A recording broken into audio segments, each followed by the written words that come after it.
What's up guys, welcome back to another video. So the Brilliant Diamond part of the Diamond and Pearl events is starting in Pokemon Go. Let's go through all the event details, timestamps below as always. By the way, if you feel like I'm talking too fast or too slow in this video, feel free to change the playback speed on the YouTube menu. So this event is to celebrate the release of Brilliant Diamond and Shining Pearl, which are two new Pokemon games on the Nintendo Switch, and they're doing a collaboration event with Pokemon Go. There's two parts of the event, the Brilliant Diamond part and the Shining Pearl part. Today we're going to be talking about the Brilliant Diamond part, but I will make another video on the Shining Pearl part. Part 1, the Brilliant Diamond part, is going to be November 16th, 10 a.m. to November 18th, 10 a.m. all local time. So that's going to be the time for the event. Bonuses during this part of the event, we're going to have half incubator distance and 1/3 super incubator distance. So half incubator distance, if you use a regular incubator, either that be your unlimited one or one you bought, it'll be half the distance to walk attach the egg, but it will have 1/3 incubator distance on top of whatever the reduced distance a super incubator does give you. On screen right now, I'm not sure which way, you can check out the distances for the super incubator. Shout out to Flare Blaze on Twitter for breaking this down for us. So that's the distance you need to walk with a super incubator for each different distance kilometer of egg. We're gonna have 6 new costume Pokemon during the event. These Pokemon you cannot evolve. It's going to be a Turtwig with the Lucas hat, Turtwig with the Dawn hat, Chimchar with the Lucas hat, Chimchar with the Dawn hat, Piplup with the Lucas hat, and Piplup with the Dawn hat. All 6 of them can be shiny. We'll talk about how to get them in a bit. The wild spawns for the part 1 of the event, we're gonna have Seal, Murkrow, Poochyena, Aeron, Turtwig, Chimchar, and Piplup, all with the Lucas hat, which is the red little beret, Bidoof, Kricketot, Bunnery, Skunky, and then rare spawns are gonna be Scyther, Larvitar, Burmy in the plant form, and Buizel. All of those Pokemon can be shiny except for Skunky, so a lot of shiny potential in the wild during this event. We're gonna have special 7-kilometer eggs during this part 1 of the event. We're gonna have Badoo, Bonsley, Mr. Mime Jr., Happiny, and Riolu. 5 of those are baby Pokemon, so you can only get these Pokemon from hatching them during special events like this one. All 5 of those can be shiny from eggs, and Mr. Mime is going to be available globally, which is normally a Europe exclusive 5-kilometer egg. So if you don't have Junior Mr. Mime, you can get from 7-kilometer eggs during this event globally. However, note you do need to get these 7-kilometer eggs during the event time frame. None of your old 7-kilometer eggs will hatch Junior Mr. Mime. You have to get new eggs. Raids during part 1 of the event, we're gonna have Krandos, Drifloon, Bronzor, and Gible all in 1-star raids. All those can be shiny. In 3 stars, we have Tyranitar, Lopunny, Drapion, Toxicroak, and Gallade. Only Lopunny can be shiny from that, and Tyranitar is in raids. Pretty cool. In the 5 stars, we're gonna have Cresselia, which can be shiny, and it will know its legacy move Grass Knot. We'll talk about if that move is any good in a bit. And finally, Mega Lopunny is going to be Mega Raids, which you can get a shiny Lopunny. I'm gonna switch over to Cerebi for the research, but we're gonna have a special collection challenge during the event. You have to catch both Turtwigs with the costumes, both Chimchars with the costumes, and both Piplups with the costume. Catch all those and you'll get 1,000 XP, 3,000 Stardust, and a Frostlass encounter. That Frostlass cannot be shiny. And we're gonna have exclusive field research during the event. Catch 2 Chimchars for a Chimchar with the Dawn hat, which is the white one. Catch 2 Piplups with the Piplup with the Dawn hat. Catch 2 Turtwigs for a Turtwig with the Dawn hat. Trade a Pokemon for either a Burmy, either the brown or I forget the names of them, but you can see them on screen. And then we have win a raid for a Bagon encounter. There's also one task I missed, win a level 3 or higher raid for a Shieldon encounter, and that can be shiny as well. All of those field research encounters can be shiny, by the way. We're gonna have exclusive stickers, which you can get at Pokestops, in gifts, or in the shop. You can see them all on screen. Feel free to pause. There's gonna be exclusive one-time purchase boxes in the shop. First of all, one free one for 20 Pokeballs and a Cinderstone, so make sure you claim that. That's a free box in the shop. And there's gonna be a special great box for 300 coins featuring 3 super incubators, 2 regular incubators, and 1 lunar module. I believe that is a one-time purchase box. If I'm incorrect, please check the pinned comments below. I will update, but I believe you can only buy that box once. Finally, there's gonna be new clothing during the shop, which you can actually get right now. Here are some of the clothes. Check those out. There's gonna be some new jumpers or onesies here. Turtwig, Chimchar, Piplup, and then some more female costumes here. Well, that's just the female version. All those are free except for these 3 jumpers are gonna be 400 coins each. Also, shout out to Legends Lima for this graphic. But also, if you don't know, Pokemon Go have increased the max Pokemon storage space and item bag storage. This most likely won't concern all of you, but you can now upgrade your Pokemon storage to 5,000 spaces and your item bag storage to 4,000 spaces. The item bag is the one I really like to look at because the more item bag space you have, I always recommend get item bag space. The more item bag space you have, the more Pokeballs you can hold, and the less you are reliant on being around Pokestops all the time to always be restocking balls. Also, on top of the increase they're doing right now, Pokemon Go says before December Community Day, which is going to be on the 21st and 22nd of December, I believe, Pokemon storage can be increased to 5,500 and item bag storage will be able to be increased to 4,500. So I believe after Shinx Community Day, you will have the chance to upgrade your item bag and Pokemon storage even further. So if you're a hardcore player, look forward to these insane amounts of increase in your Pokemon storage and item bag. With the details out of the way, let's get into the tips for the event, starting with what are going to be the meta Pokemon in the wild. What Pokemon should you be hunting during this event? First of all, we have Seal spawning in the wild, which evolves into Dugong. Now, Dugong is ranked 27 in the Great League, very good. However, you do need 2 legacy moves. You need Legacy Ice Shard and Legacy Icy Wind on that Pokemon, so you do need to use 2 Elite TMs to get that Pokemon running. But if you can get yourself a nice nice dugong for the Great League during this event. We also have Murkrow evolving to Honchkrow. Honchkrow is a decent flying type raid attacker if you want to use it. Definitely a budget pick for some of you guys who are low on Stardust. Aeron evolving into Aggron. Aggron, not good at all right now. However, does have a Mega, which could come to Pokemon Go, so definitely great to stock up on those XL candies and candies for that Pokemon. We have the Turtwig, Chimchar, and Piplup spawning in the wild. Now, you cannot evolve any of the costume Pokemon. However, if you do catch them, you're still getting candy for Turtwig, Chimchar, and Piplup. So if you need candy for a Torterra, an Infernape, or a Empoleon. We also have Bunnery, which evolves into Lopunny. Lopunny, of course, does have a Mega currently in game, so if you need some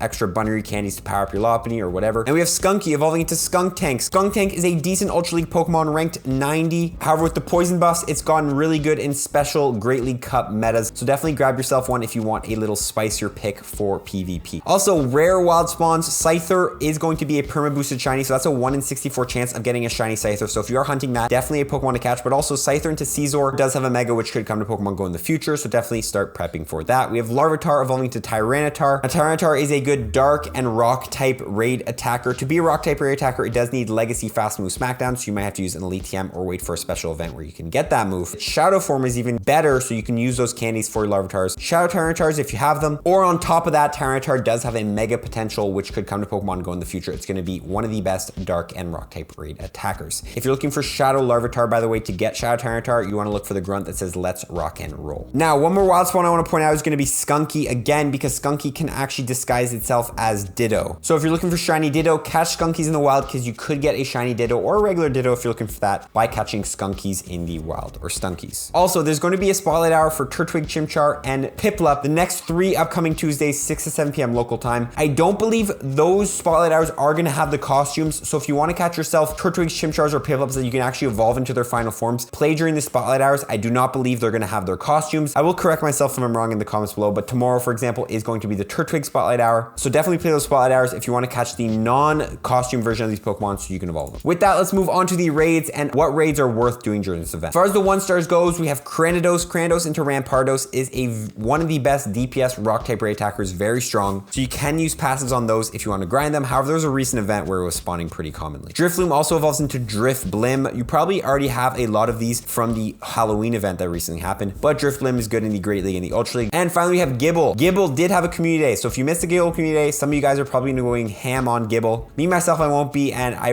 honestly don't really recommend raiding Gibble. I think it's pretty easy to get yourself a shiny Gibble now that it's had a community day, but again, you can try to go for shiny Gibble in raids if you want. I don't really know why you would, because it wasn't raids. In the 3-stars, we also have Tyranitar. We already talked about why Tyranitar is good, but you can catch it in the 3-star raids. Also, Drapion, Toxicroak, and Gallade are all 3 Ultra League Pokemon, and Toxicroak's even good in the Great Leagues. Also, Megalopony is going to be in Mega raids. Megalopony is a decent Mega to have, but I never recommend doing Mega raids to get your Mega energy. Currently, there's no field research tasks to get Megalopony energy. However, if you have Mega evolved a Megalopony and you have it in your Mega Pokedex already, you can just walk a Bunnery or a Lopunny to get Mega energy for that. This brings us to Cresselia. Cresselia does have a shiny potential, and it will know its legacy move Grass Knot in 5-star raids. Let's quickly take a look at if this legacy move is actually any good on Cresselia. Cresselia has never been good for raids. It just doesn't have a high enough attack stat, and it's way more weighted in the defense side of things. However, this makes Cresselia amazing for PvP in the Great and the Ultra League. Cresselia is ranked 22 in the Great League, and it does need Grass Knot in the Great League. Grass Knot is great in the Great League because it can handle those pesky water and ground type Pokemon like a Azumarill, Politoed. In the Ultra League, it's even better ranked, rank 5 with Grass Knot. Grass Knot is great to handle Pokemon like Swampert, other water type Pokemon in the Ultra League. So if you're going to be running Cresselia in either the Great or the Ultra League, the Legacy Grass Knot is definitely needed. So this will be a great time for you guys to catch a Cresselia in the raid and then use it in those leagues. So yeah, it looks like Grass Knot is going to be a great move for Cresselia in PvP. Now, one question I'm going to get is, how do you get a Cresselia actually for the Great League? Since the Cresselias you're going to be catching are going to be around 1600 CP. Well, if you don't know, when you trade Pokemon, their IVs change. So what I recommend doing is catching a bunch of Cresselias, and you're going to want to go ahead and trade them with a best friend. And if you guys both have Cresselia in your Pokedex, it'll only cost you 800 Stardust per trade. Now, don't do a lucky trade, just do a regular trade. And if you're able to get a low IV set on your Cresselia when you trade, its CP will actually drop. If you actually look when you're trading, it'll show you what the range of that CP can be. And you'll see if you actually trade a non-weather boost Cresselia, there's a chance that the IVs change, in which the CP will change, and that Cresselia will go under 1500 CP. So catch yourself some Grass Knot Cresselias. Make sure you trade one a day with a friend if you can. Maybe find a friend to do this, because the only way to do is really find a friend. And you can get yourself a Grass Knot Cresselia for the Great League. If you have more questions about that, comment below, because it is a more advanced trick. Before we move on to Cresselia, let's take a quick look at some counters for Cresselia for any of you guys wondering.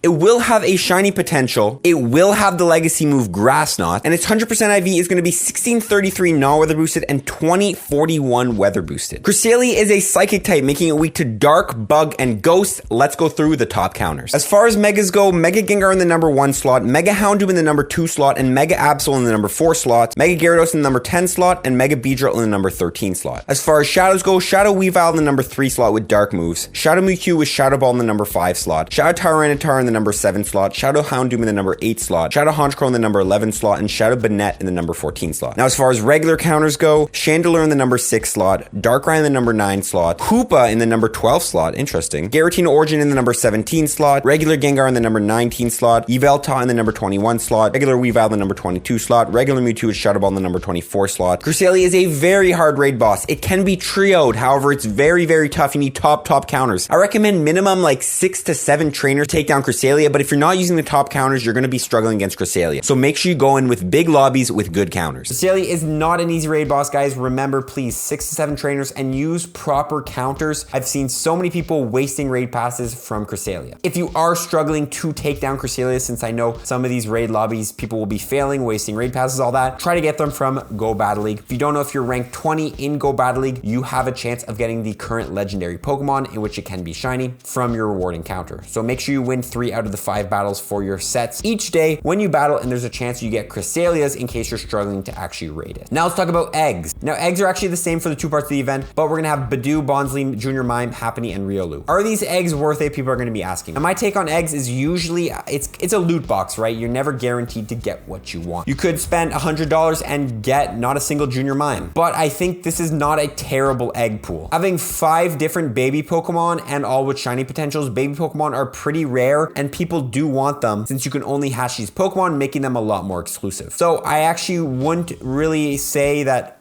buying incubators for this event is the worst thing. I'm not going to be doing it myself because I think with the half egg incubator distance, I think I can grind through a lot of 7-kilometer eggs on my free incubator, but feel free to hatch these eggs if you would like. Specifically, that Riolu is going to be a great hatch. That Pokemon doesn't commonly come around a lot, and also make sure you get at least 1 Mime Junior for your Pokedex, guys, since this is a regional from Europe, and if you're not from Europe, this Pokemon is probably extremely rare in your area. It's kind of funny because I actually just got back from a trip to France where I spent a bunch of money on incubators, and then right when I get back, they announced this event in which everyone can get Mime Junior, so I'm a little cheesed. However, I just want to note, if you do hatch any rare Pokemon, specifically the Riolu, make sure you save it till Shinx Community. Shinx Community actually has the extra bonus of 3 times transfer candy and 4 times chance of getting an XL candy when transferring. So any Riolus or rare Pokemon you hatch or even catch during the wild in this event, all in total, like those Larvatars and all that stuff, make sure you save them for the Shinx Community. Finally, be sure to have at least a great buddy active in your buddy slot. If you don't know if your buddy is a great buddy, he can do the catch assist, which is that bounce back you see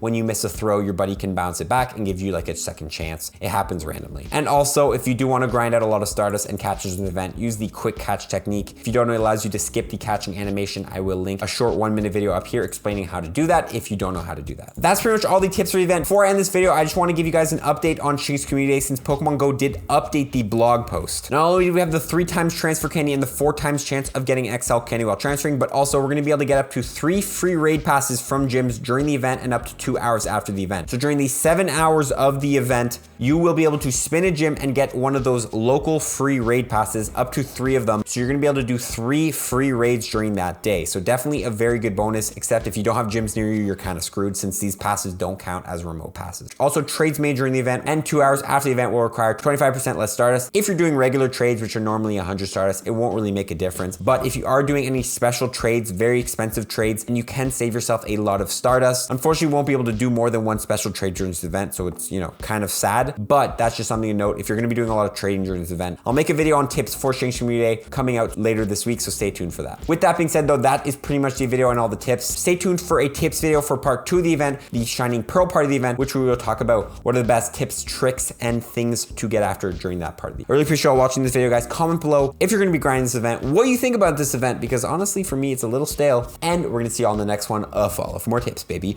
Peace.